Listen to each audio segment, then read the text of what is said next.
Hey, you awesome folks! Thanks for taking this journey of discovery with your guide, Keith Haney.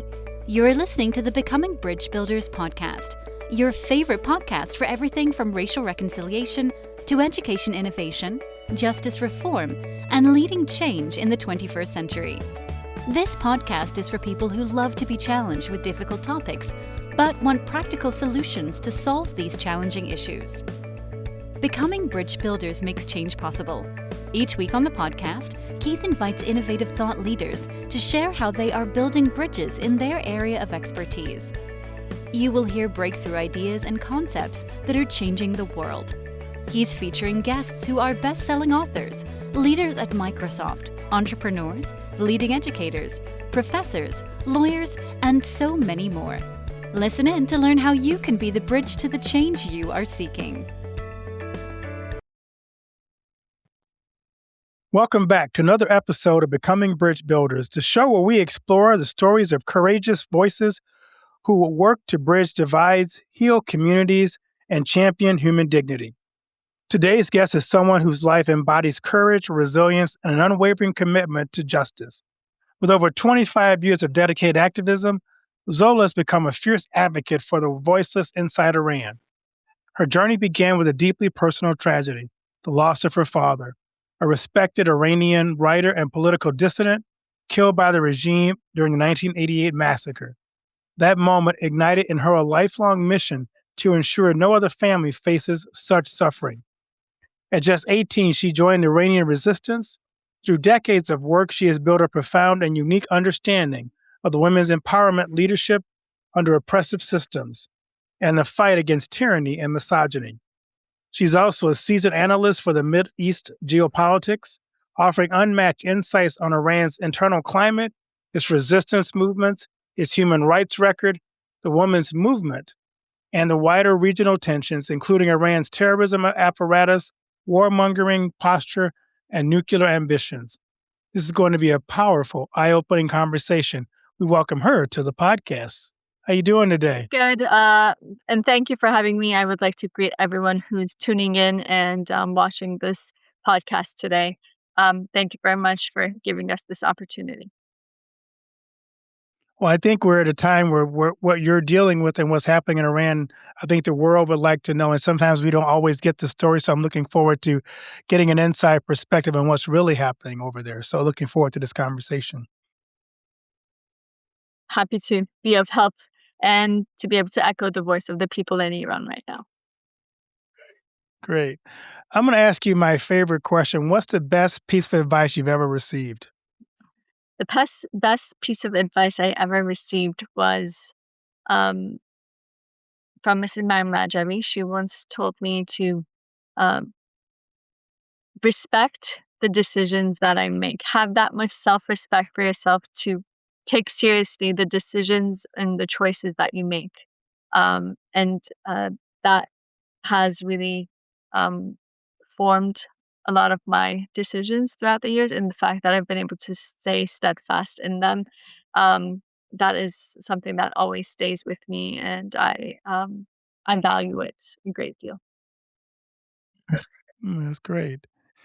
So let's dig into your story. You described the loss of your father during the 1988 massacre as a moment everything kind of changed in your life. How did that tragedy shape your identity and the path you've chosen to be an activist? Well, the reality is that I came face to face with the situation that people were suffering under in Iran from an early age.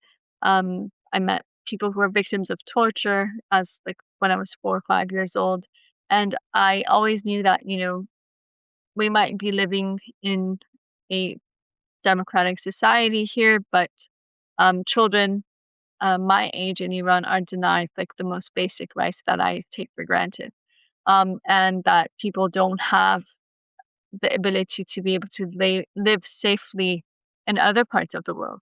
And so that became a reality that I came face to face with.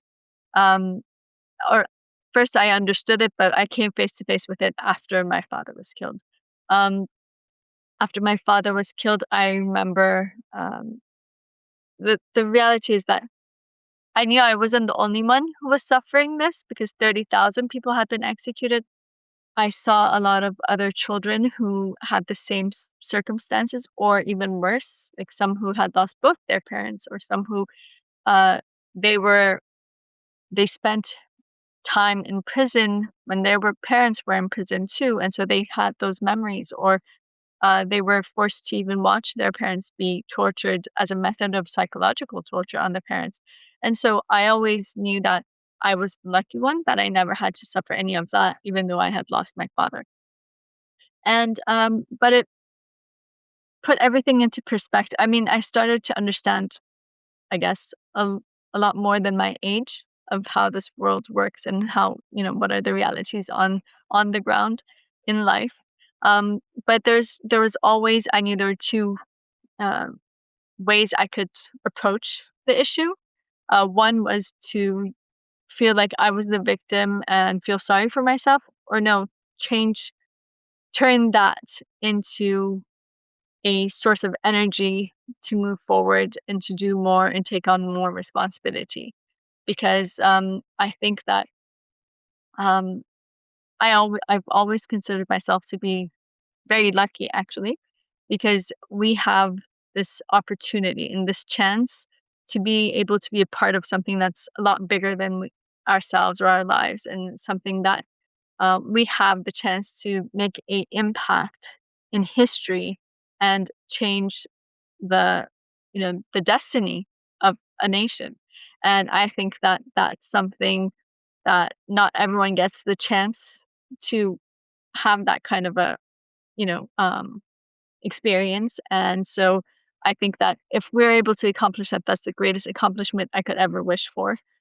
So I consider myself very lucky to be born in a time that such a path exists that I can follow, and that I could dedicate my life to freedom of a nation. Wow, that's powerful. From an early age, you learned a lot about leadership, about sacrifice, and about the price of speaking truth to power.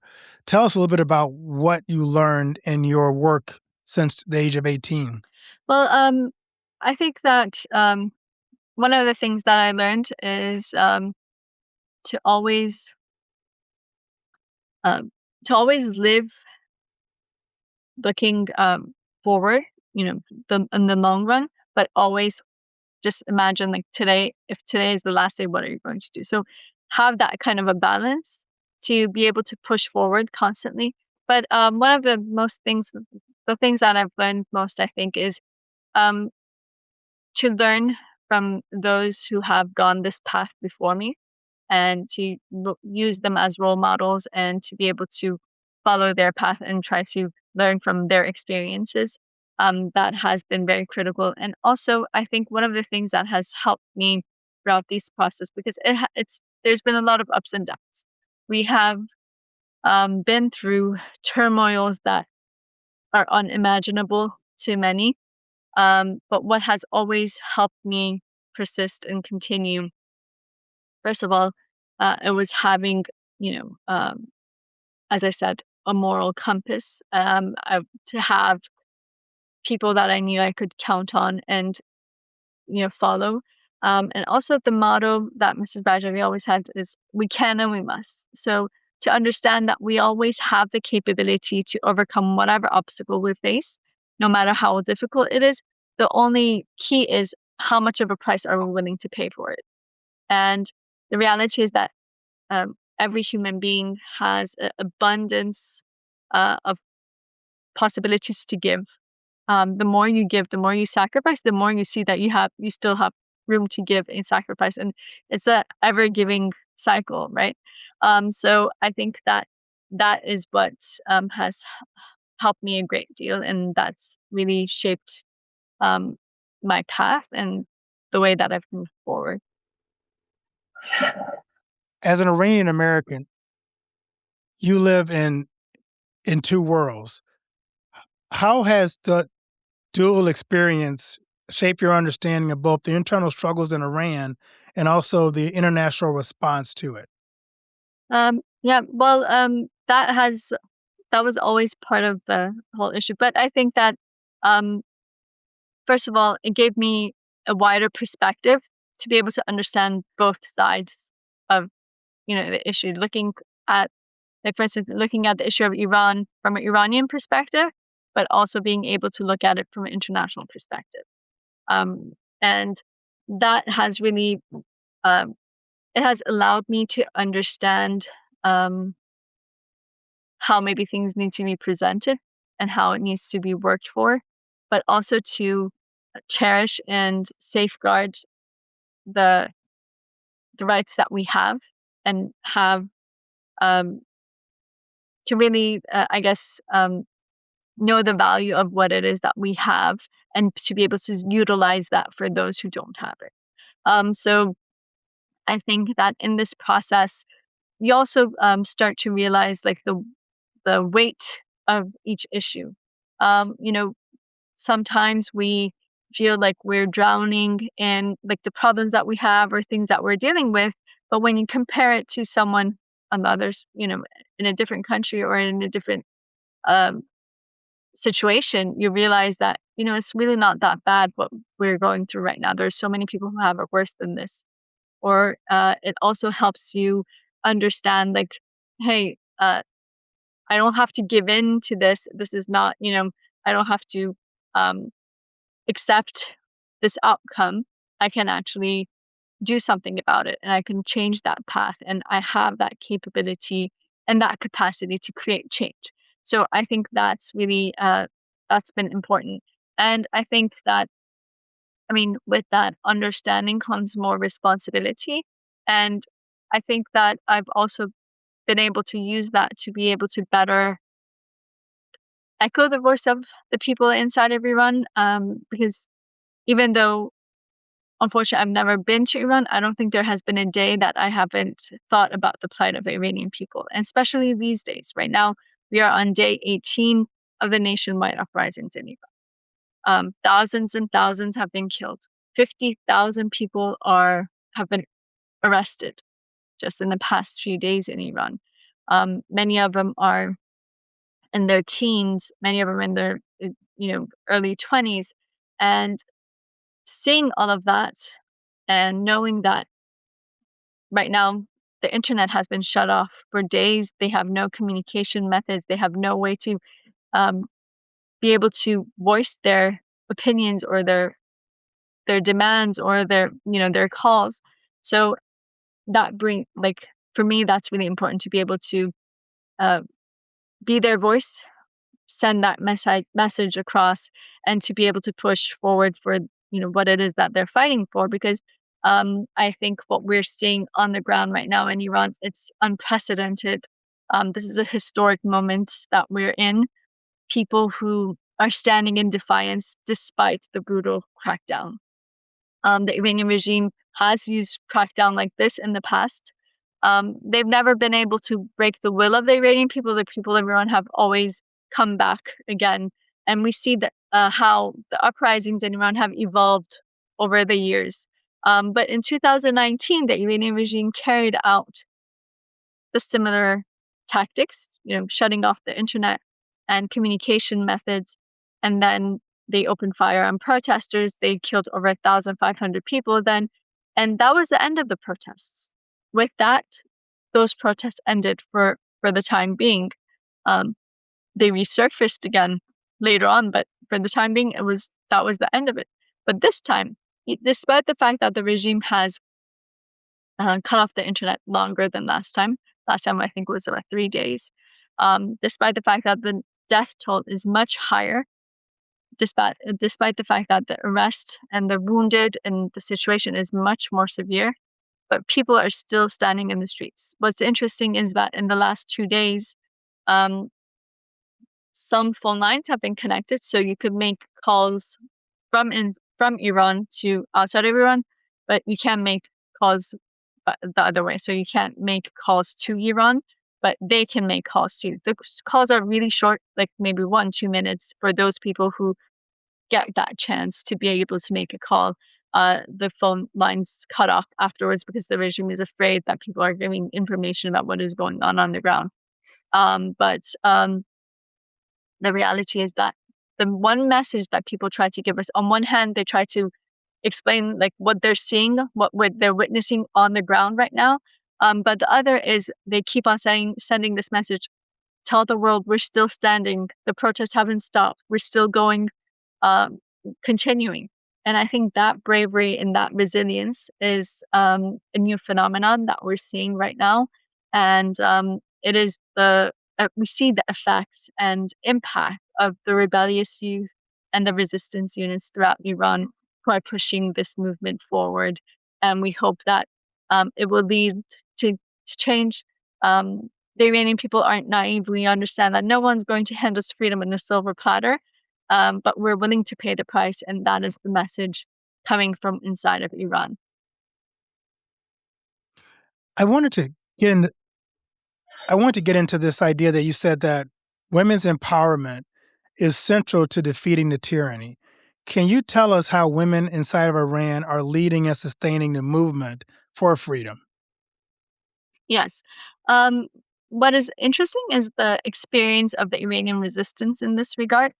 The Iranian resistance, just to give a bit of a background for those who are tuning in who might not know about what the different groups are and how it is.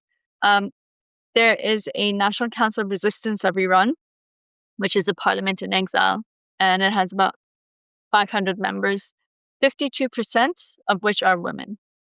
And the president-elect of this council, or the interim government for Free Iran, is also a woman. Her name is Mariam Rajavi. And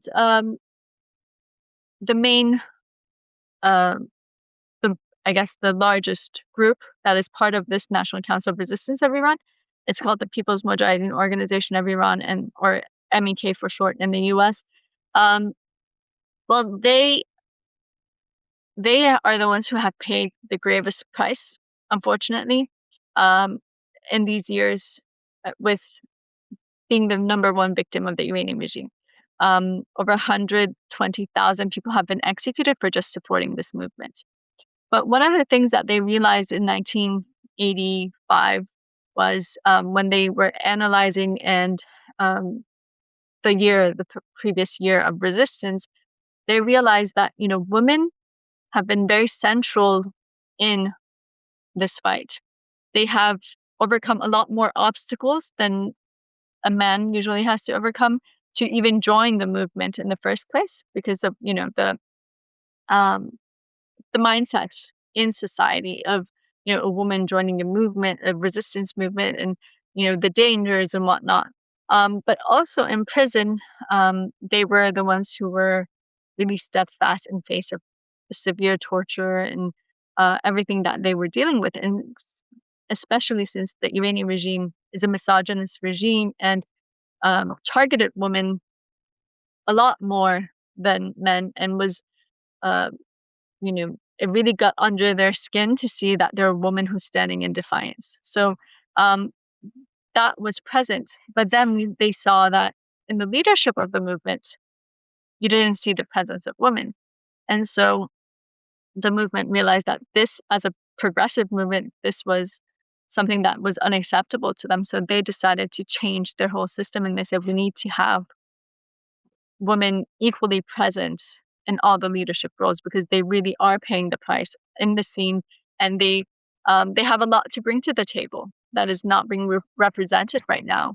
And so the leadership of this movement became a co-leadership, and Ms. Raja at that time was chosen as like the woman who was most capable to do this. And so she created a whole movement around this, like taking the hands of every woman and telling them, you have that potential to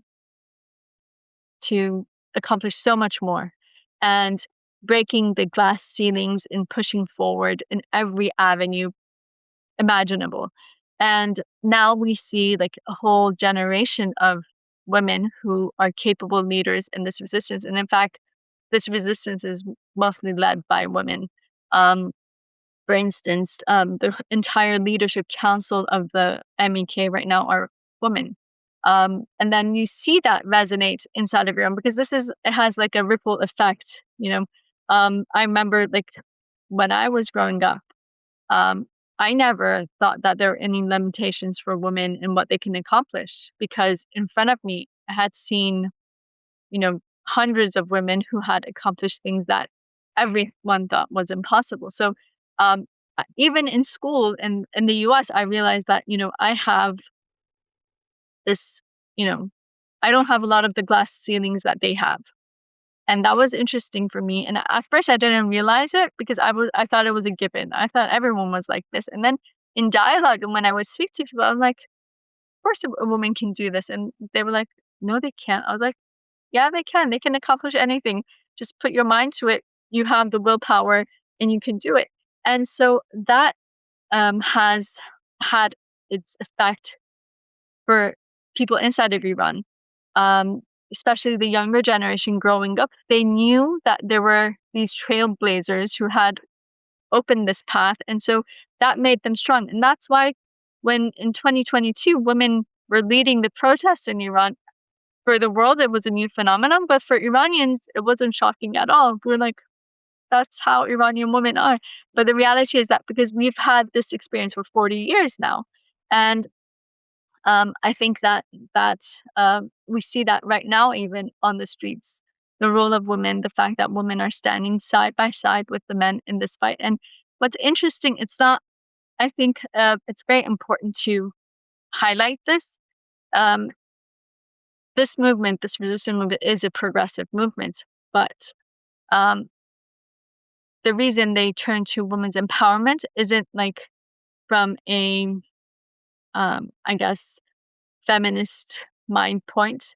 It's in regards to the way they look at human beings as a whole, and they see it as something that it's in the path of emancipation of both men and women, because these shackles that this misogynist views create, or it's not only limiting women, but that mindset also has effect on men too. So this is a new phenomenon for most, but once you see it in action, you see like there's so much hidden potential in everyone that they can use.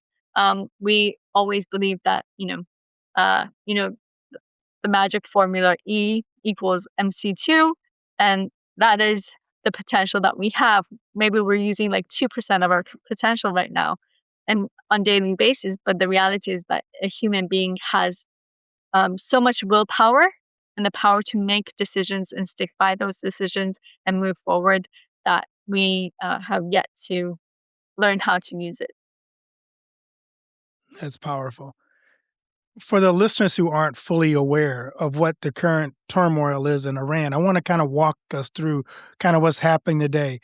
I noticed that their nationwide protests began on December 28th when the currency collapsed. And my understanding of it, you can always correct me if I'm wrong, is that this is the first time since the Shah was kicked out back in the 70s where the monetary system is kind of turning against the mullahs as well, if I'm not mistaken.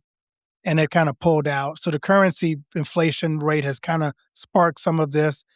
As you mentioned, there was over 2,000 deaths and arrests that have gone on. Children have been detained. Can you walk us from your vantage point? How is the regime attempting to maintain control with all of these crises happening around in Iran at one time? Yeah.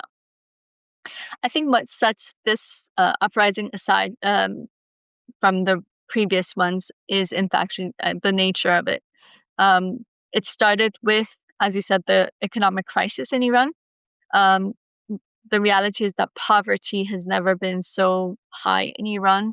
The inflation rates, it has increased by 100% in the last year. People don't have electricity for hours throughout the day. There's a water shortage issue right now.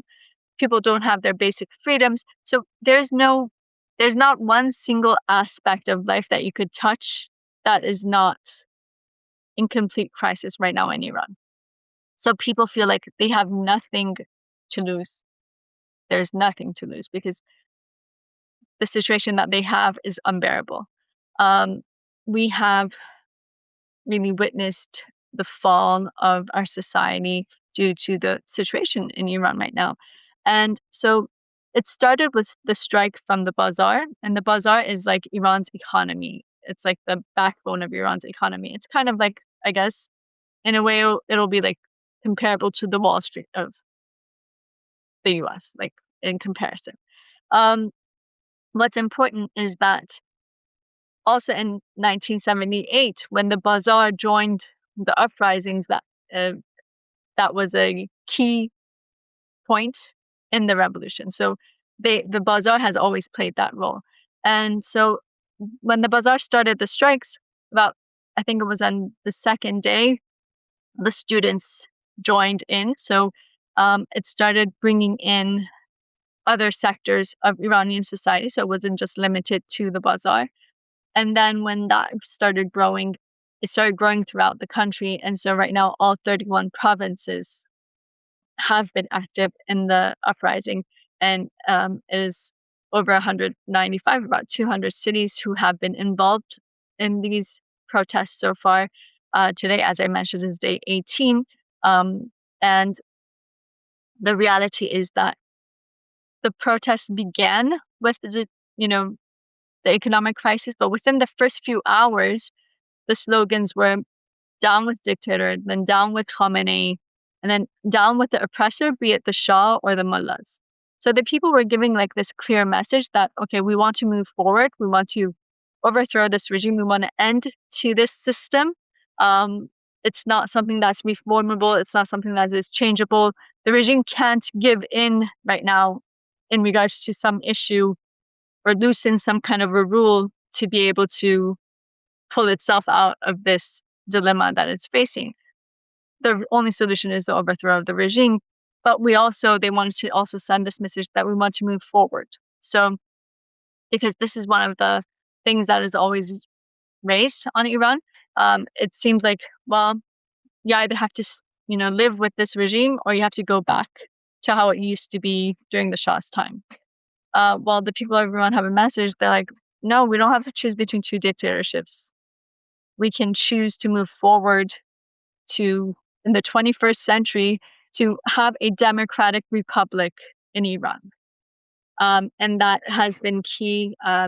That's one of the key messages. So a secular democratic republic where people have the right to make their own decisions, have their basic rights granted, and to be able to have free and fair elections and have people's sovereignty, right?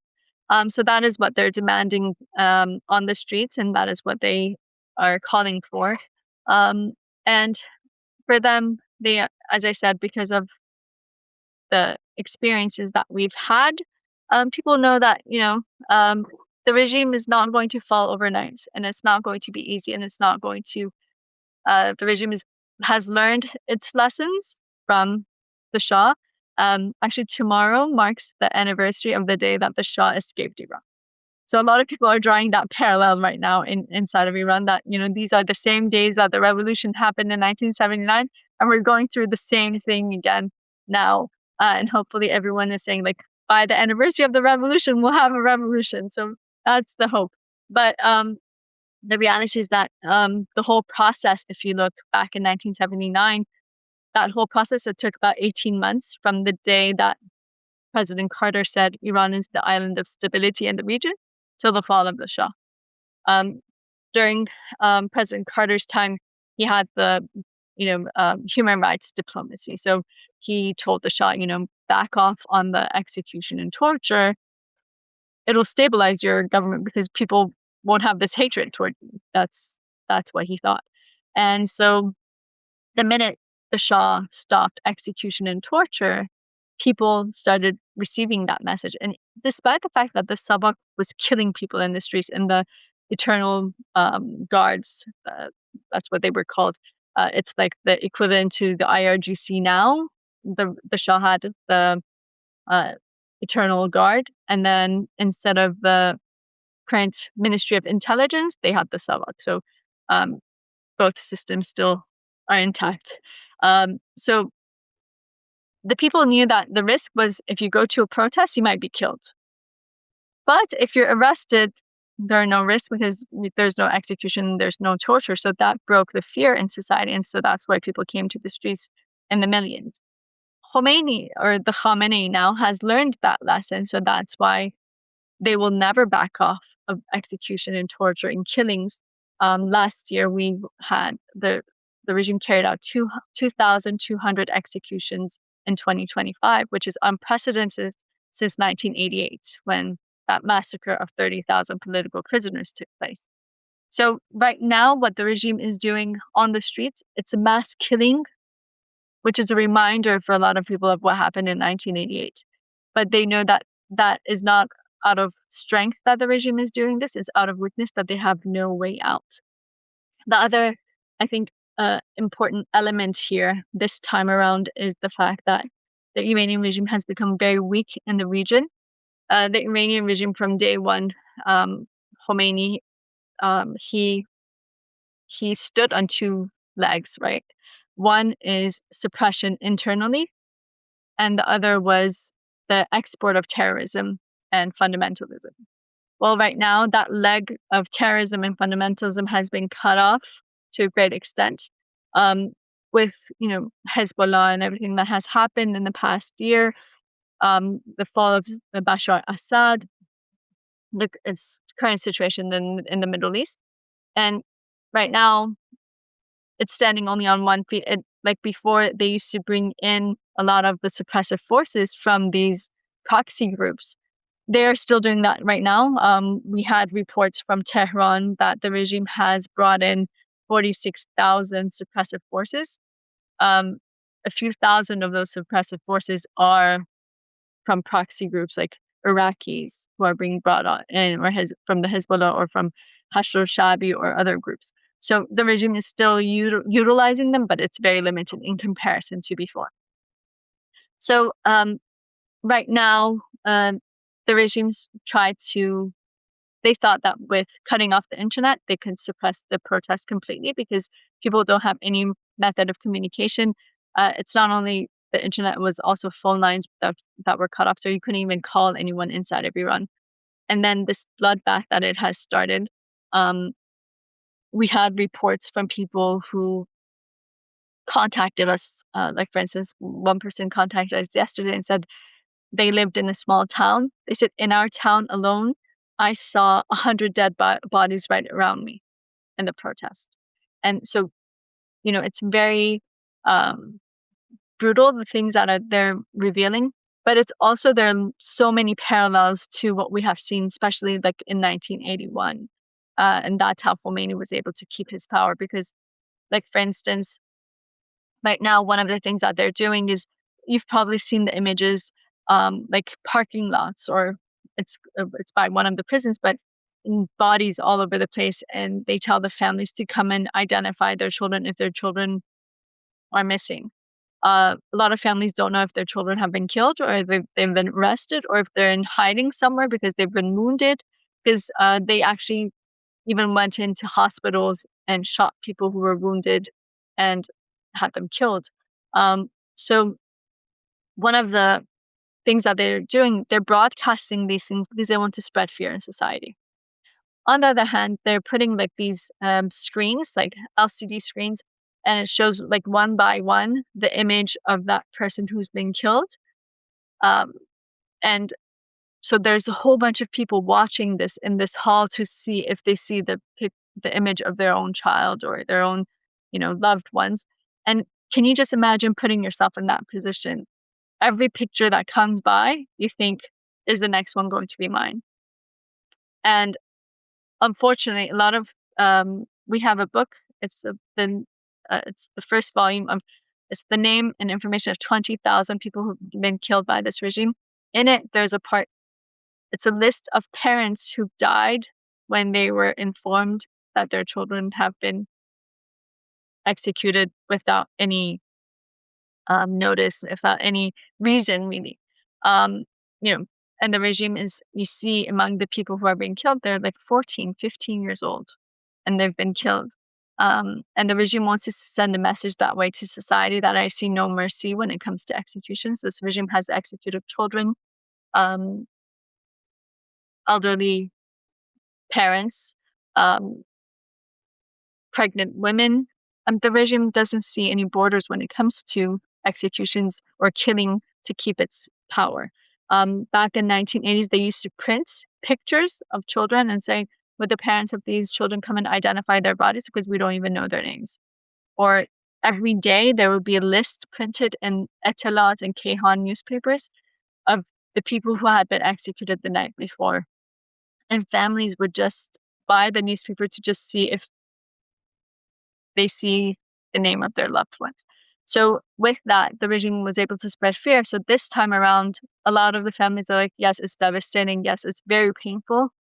But we know that they're trying to spread fear in society, and we're not giving in and we're not giving up. We're going to continue, especially now, we're going to continue because we've already paid such a high price. We can't let it go in the middle. We need to make sure we push it till the end. And that is the message that's coming from inside of Iran. But I also think that it's what sets this uprising apart from the previous ones is also the role of the resistance units inside of Iran. About for the last decade, a bit more than a decade, the Iranian resistance started a strategy forming resistance units inside of Iran. So people who are local and they know, they know their city, they know the people there, forming small units together, groups of 2, 3, and then now some of them are like 20, 30. But coming together, organizing together. It started with writing like graffiti on the walls, doing a poster, raising awareness, raising hope, telling people not to give in, and keeping that flame of resistance alive. But right now, what they're doing is, and I mean, we've seen it evolved, their activities, but they've been targeting centers of oppression. They have been organizing on the streets. So this lived on in the conscious of this society. And so this time when the protest came about, everyone knew that like, oh, we know what we're supposed to do. And also these resistance units have been organizing people, recruiting people, putting people together, like groups, trying to help one another. They keep on telling everyone, look, it's important. We need to be united. We need to be behind each other. We need to support each other so they can't attack us. And so now they've gone on the offensive. And that's what we're seeing. They are disarming the suppressive forces. They're making them flee. They are, as I said, they're targeting centers of oppression. And they are able to, organize on the ground and help people. And they, this is something that is really a new phenomenon. And this is what is keeping things going. These rebellious youth really, everyone is saying, Gen Z of Iran is really showing its power these days on the streets of Iran. I'm curious. Most of us don't know much about the Iranian people themselves. We only know Iran from the reports about the leadership there. What are we missing about the people on the ground in Iran that we may not know? Misunderstandings. Well, I think one of the things is that it's very important to know, like, Iran has the highest brain drain in the world. It's culturally, for Iranians, education is really important. So most of Iran's society are college educated. It's a very young population because right now the population of Iran is more than double what it was in 1979. So you can imagine it's a very young population. And this population is, has been growing, especially the younger generation. They've grown up in, the age of technology. And so even though they're living under a dictatorship, they know that that's not how the world goes. And that's not how the situation in other parts of the world. So they have this understanding, and they have this, I guess, lens toward the world, and they understand like how, how things are. And so that also gives them more ambition to stand in defiance. Iranians use every single possibility as a way to stand in defiance against this regime.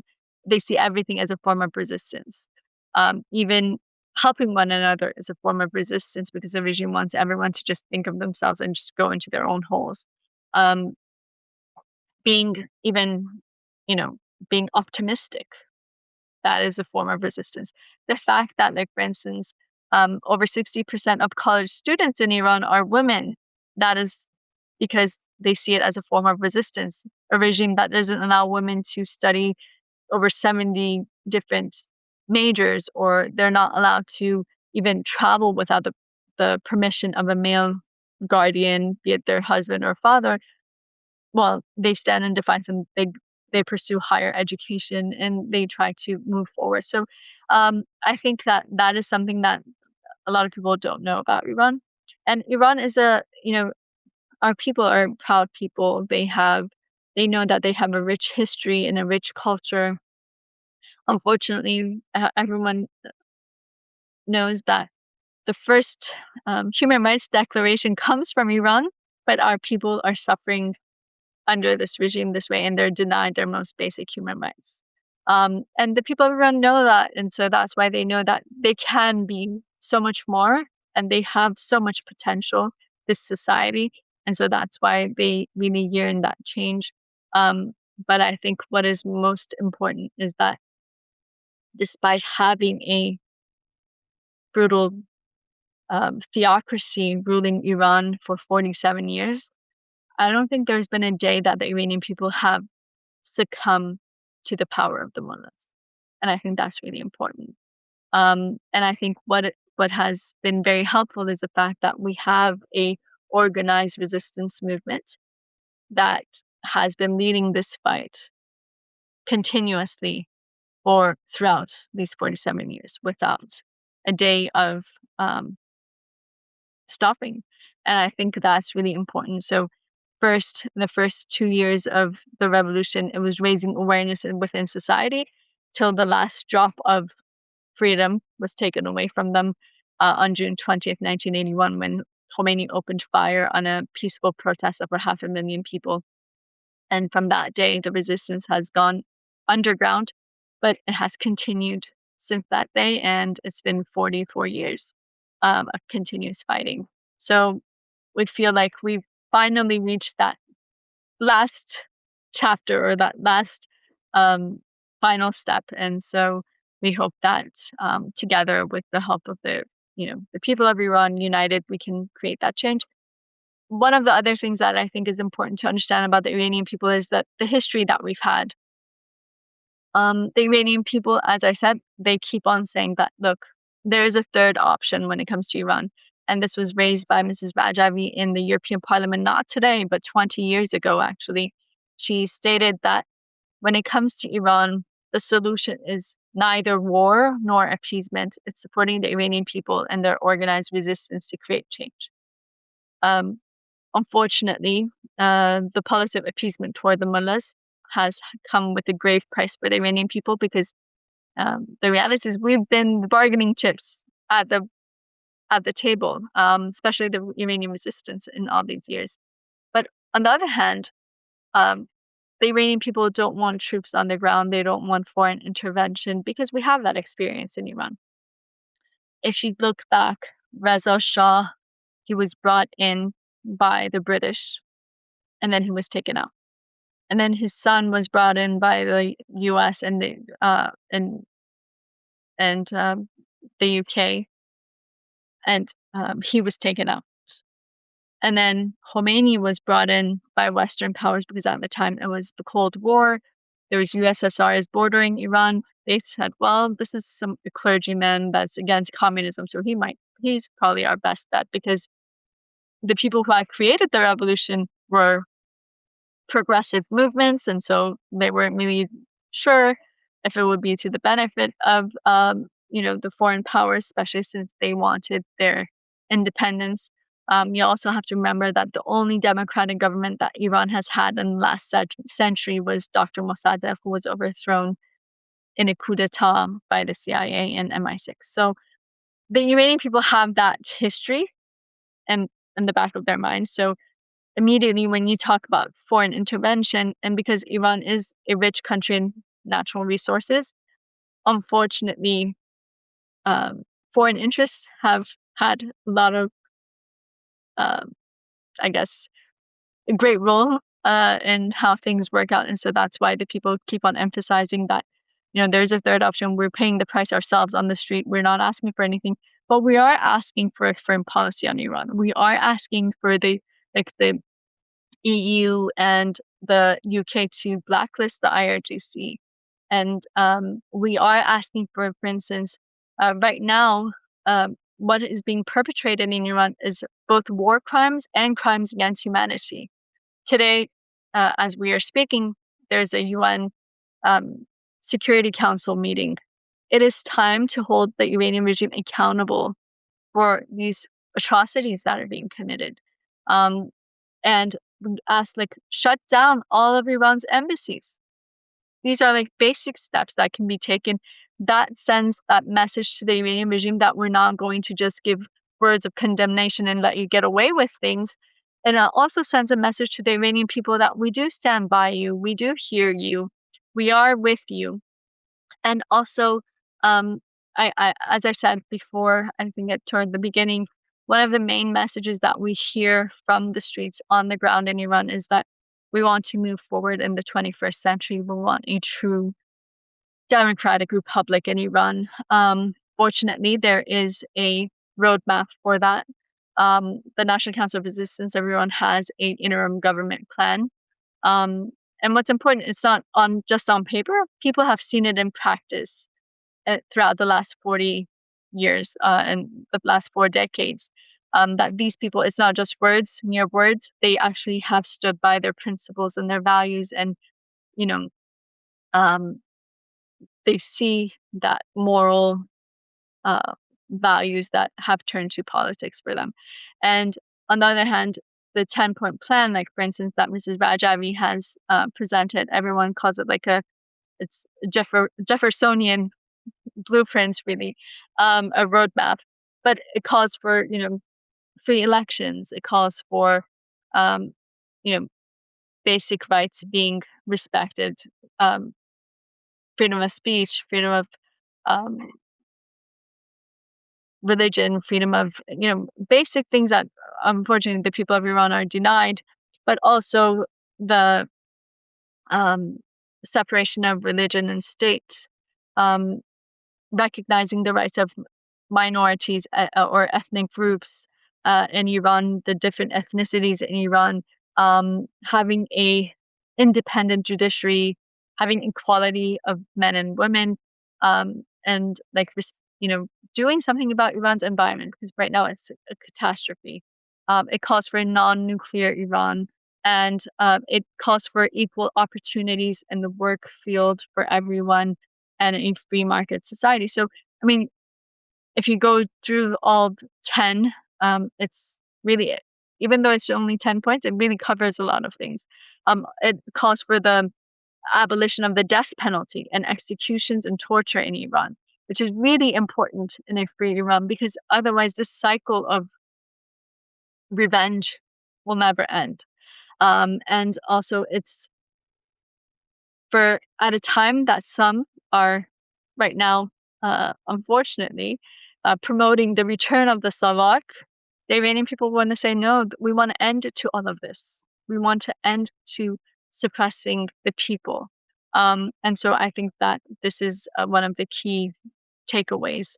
And that's, I think, why people are so determined to create change, even if it means at the price of their own lives, because they have this assurance that we have that possibility to see a true democracy in Iran soon. I love that. My understanding is the Iranian people have a strong Persian history and background. Yeah. How is that different than what we imagine the Iranian people to be today? Because I think we assume that's not part of who they are, but I'm just kind of curious, how does that play a role in the way that they think, live, breathe, their culture? as I said before, Iranians are a very proud nation. um, um, we do take a lot of pride in the fact that, it's one of the oldest civilizations. Just look at its role in sciences, in literature, in culture. It has a very rich culture. It has a very Iran is known for its hospitality. The people are very warm. They're very loving. They're very caring, and they have, you know, they have that backbone, and that's something that they take pride in. Unfortunately, Iranians are not represented as they should be because of the current dictatorship ruling Iran. But I remember back when we were in high school, people would joke around with like, well, when we say Persian, people are like, oh, Persian rugs, culture, this, food, everything. And then we say Iranian, they're like, oh, terrorists. I'm like, no, no, no, it's the same people. Don't do that. But that was unfortunately that's the impact of the crimes perpetrated by this regime. So the Iranian people, yes, they are, as I said, they have a very rich culture, and we hope that we will see that the return of that. And I think that Iran, we hope it'll take its rightful place in the international community as a source of a unifying source in the Middle East, as someone who adds to stability and peace in the region, and not be the number one sponsor of international terrorism. We want to see an end to that, and hopefully, once we see freedom in Iran, we will see it flourish in the region too. Because unfortunately, you just see, if you look at all these points, that Iran's meddling has made such a negative impact, and has had taken such a toll on people in different countries. So we hope that we could put an end to that, all that misery and all that pain, and to be able to move forward to a true democracy. You've kind of touched on, but I want to give you a chance to kind of paint for us a picture of what does it look like to have a free Iran, and how do you see the international community helping Iran get to the point where there is a free Iran? As I mentioned, I think that roadmap is there. It's the 10-point plan presented by Ms. Rajavi.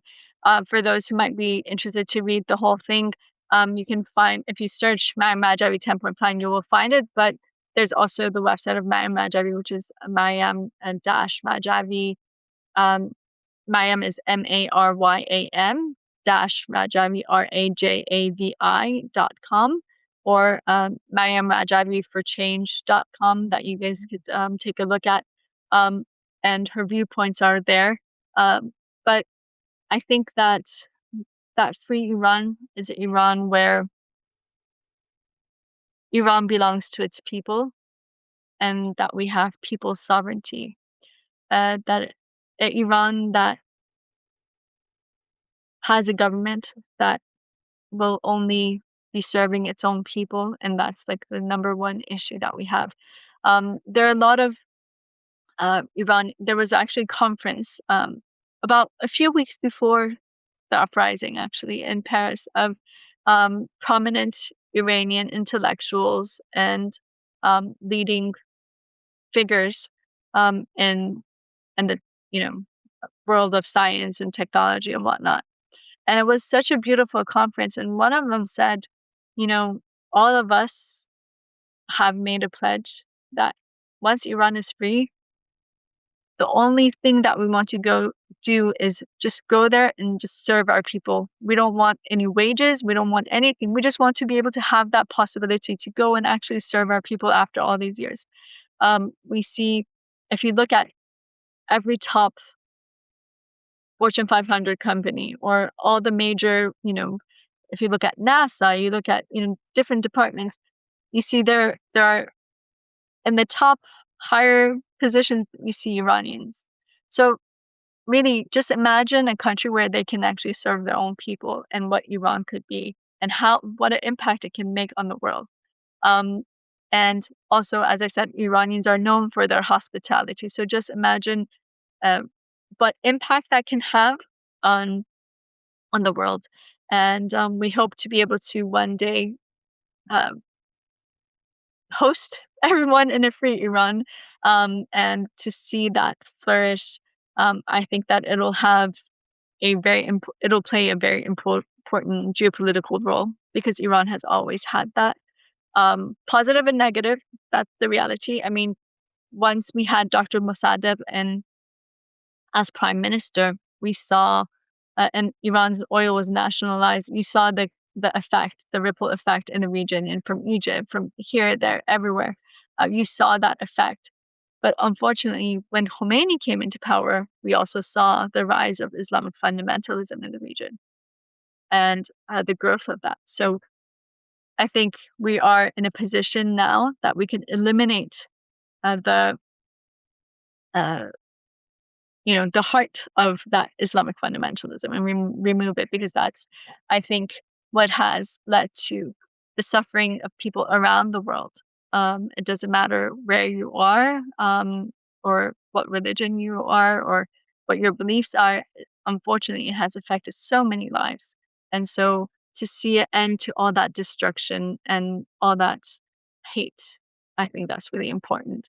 And hopefully we'll be able to present a true Iran, what it stands for. And also, the people of the world will start to see a true Islam too, because what these people are, I mean, what this regime is doing has nothing to do with Iran or with religion. So it's neither a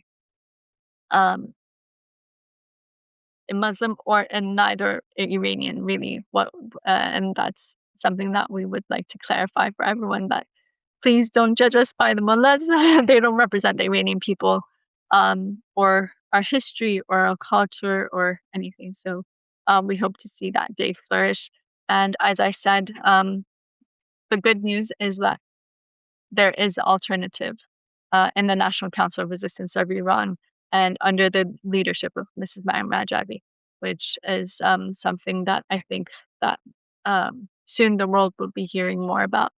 And I think that there are a lot of lessons that many countries could actually utilize and hopefully use to move forward, and for us to see more progress in the internet, the world as a whole. Awesome. I'd love to ask my guest this question. What do you want your legacy to be? For Iran, so, I mean, the fact that you can, if you really believe in what you want to achieve, you have the ability to do that. I think you just have to pay the price for it. So I think the greatest legacy for me is to be remembered as someone who I didn't want anything for myself in life. I just wanted the freedom of the people of Iran. And for me, the greatest achievement would be to be able to do that. And the greatest honor would be able to just be the servant of my people. Really, that is like the greatest honor for me, to be able to serve the people who have suffered so much. There's so much pain, and there's so much that we can do to help those who have suffered throughout these years. Where can people connect with you on social media and learn more about the cause you're working toward? Well, I'll just start with a whole line of different social outlets that you can reach out to. My own Instagram and X account is Ashrafi Forever, so it's ASHRAFI, the number 4 ever. On LinkedIn, you can find me under my own name, Zolal Habibi. And to learn more about the resistance movement, there's, as I said, there's a site which is simpler to understand. It's mariamrajavi4change.com. There's also the website of the NCRI, which is ncr-iran.org. You can also find the social medias of, the Iranian resistance and Mr. Rajavi on mostly on X, but also on different platforms. So on X, it's like first Mariam, I think Mariam Rajavi. And in X, there's Mahrajavi News.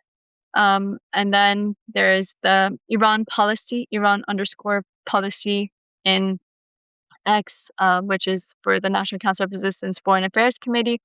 And for the most part, if you go on those, you could connect to the other accounts to not overwhelm everyone with a whole bunch of handles. But we look forward to hearing from you, and please feel free to reach out, and we would be more than happy to respond to any questions, or if you would like to do something. Right now, in regards to the uprisings, we do have a request.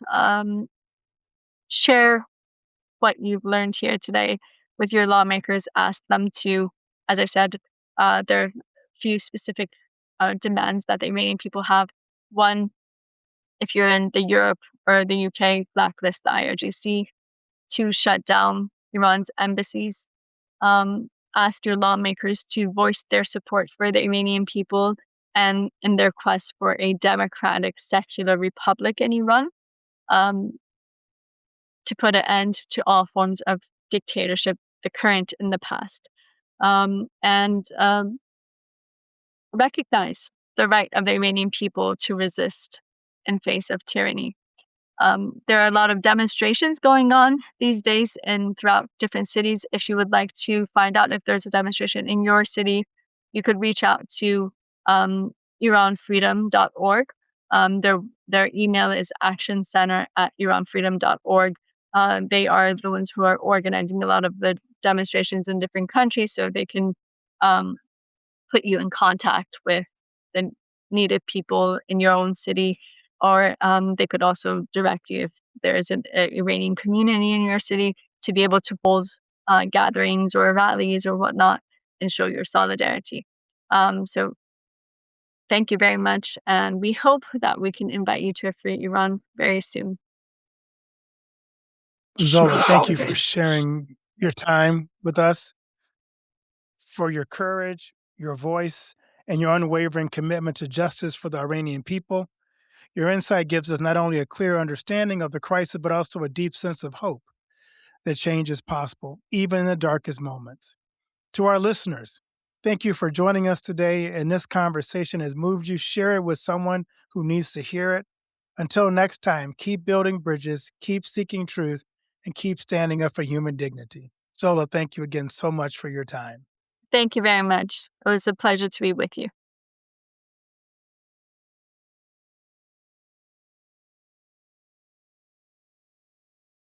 But act fast.